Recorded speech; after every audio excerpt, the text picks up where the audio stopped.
Well, Bible teacher and author Christine Hoover was writing a study on the book of 2 Corinthians. Well, then unexpectedly, she faced a severe personal test, and she found strength from the message of the Apostle Paul to the church in Corinth. Wendy Griffith has that story. Around the time wife, mom, and Bible teacher Christine Hoover began writing her latest Bible study, More Than Enough, God's Strength in Our Weakness in 2 Corinthians, she and her husband got the call. No parent wants to receive. Our oldest son was in college in California. We live in Texas. And late one night, he had gone to the ER, and the ER doctor called and said, "Your son has cancer, and it has spread all over his body. It's in his brain, his heart, his lungs, his stomach, everywhere." And so, as you can imagine, we were completely shocked. Their son, Will, a college athlete, had always been healthy and strong. The devastating news turned their world upside down. He went through 4 rounds of chemo. He went through surgery. I said, you know what? I'm going to continue to write this study because the themes of weakness and suffering are so strong. And so where I had set out to write about ministry and service to others, the Lord changed the plan and had me providentially in this book of 2 Corinthians during a time of probably the greatest suffering that I have ever walked through. In 2 Corinthians 12:9 and 10, Paul, after he had famously asked God to take away the mysterious thorn in his flesh, wrote, "But he said to me, my grace is sufficient for you, for my power is made perfect in weakness. Therefore, I will boast all the more gladly about my weaknesses, so that Christ's power may rest on me. For when I am weak, then I am strong." What was it about that verse specifically, God's power being perfected in our weakness, that spoke to you and that helped you not only keep writing the Bible study, but it sort of became your anthem? Yes, it absolutely did, especially in the Amplified version. I love that verse, but I was experiencing it in real time.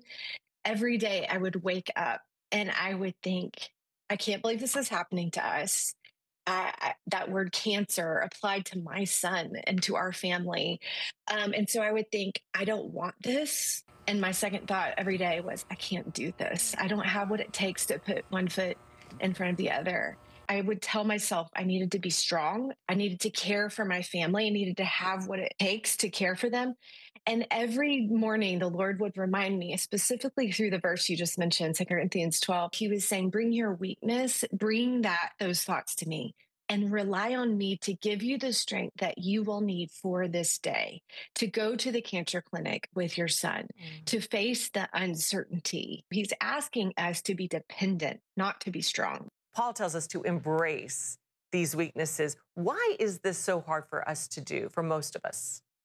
Well, I think it's our human nature to want to present well to other people, and I think especially in our American Western culture, we are taught to be self-sufficient, to have it together, to depend upon ourselves. And that's so anti what Scripture is telling us. Today, at age 22, Will is back at college and running on the track team. His doctors say the chemo worked miraculously. He's a cross-country runner. He actually had a personal best in his event in track this year. So the Lord has restored his health in some very miraculous ways. It's hard sometimes to embrace that word for yourself, to say, did God really do a miracle?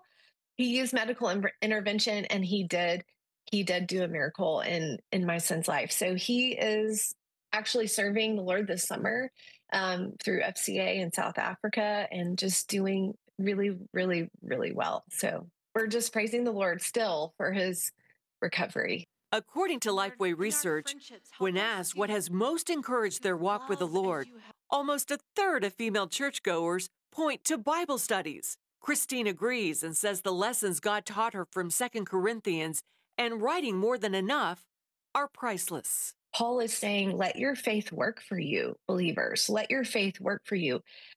Where the rubber meets the road, where faith is lived out specifically in these difficult things in your life. I have needed to hear that. I have needed to study that. And I think most women do, that they're going to face difficulty, even if it's just the everyday wear and tear of life. to know how to turn to God as our confidence that He is the strength and the confidence we need, no matter what the day entails, what the season entails. Wendy Griffith, CBN News.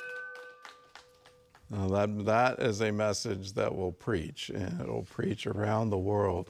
Let His strength be sufficient for you. Let His mercy, His grace. And it's in that time where you realize, I can't do this, is precisely the time that God's waiting for, where you turn it over to Him. In my life, the more I think I've got this and I've got all these things under control, well, watch out, that's about the time that it's not going to work. But when I look at my weaknesses, and I've got a lot of them, and I have a lot to glory about, that in those weaknesses, His strength is made perfect, not my strength. And I always am saying, okay, well, God did this. I didn't do it. I was weak. I was incapable. I was unsure. I didn't have this. I didn't have that. But God had it. And in that, I give Him glory. Well, Christine Hoover's Bible study, it's called More Than Enough, God's Strength in Our Weakness. It's an 8-week study in 2 Corinthians. It also has a teaching video you can watch every week. It's available wherever books are sold.